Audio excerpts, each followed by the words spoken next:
According to Dr. Todd Tuttle, Chief of Surgical Oncology at the University of Minnesota and a presenter at the 2013 American College of Surgeons Clinical Congress, rates of contralateral prophylactic mastectomy, also known as CPM, have significantly increased over the last decade.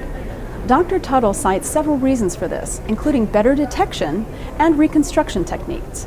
Although many women undergoing CPM do not have the BRCA gene mutation or other clinical indications.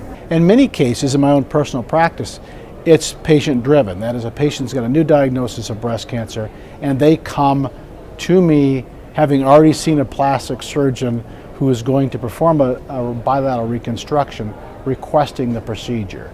So a lot of this is already driven by the patient, and the patient may have, quote-unquote, made up their mind before even seeing the surgeon. So I think these data, along with a lot of other data, suggest that physicians need to take a step back and provide patients with accurate estimates of the risks of these various events, including survival. Dr. Tuttle and his colleagues sought more information about the women receiving CPM and whether the expensive, drastic procedure was actually improving their life expectancies. We were concerned that more women were choosing this procedure because they thought that having both breasts removed might improve their breast cancer survival rate.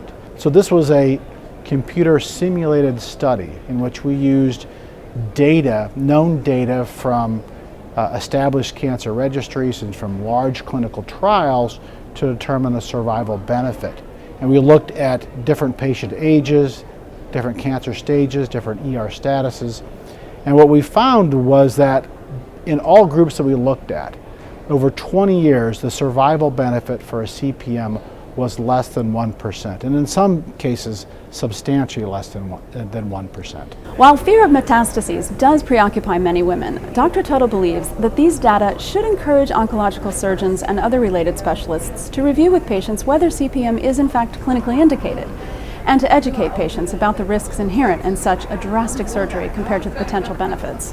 I don't think there's any substitution for an effective patient-doctor interaction to really tell patients as best we can provide information on is what the risk of developing cancer is in the opposite breast.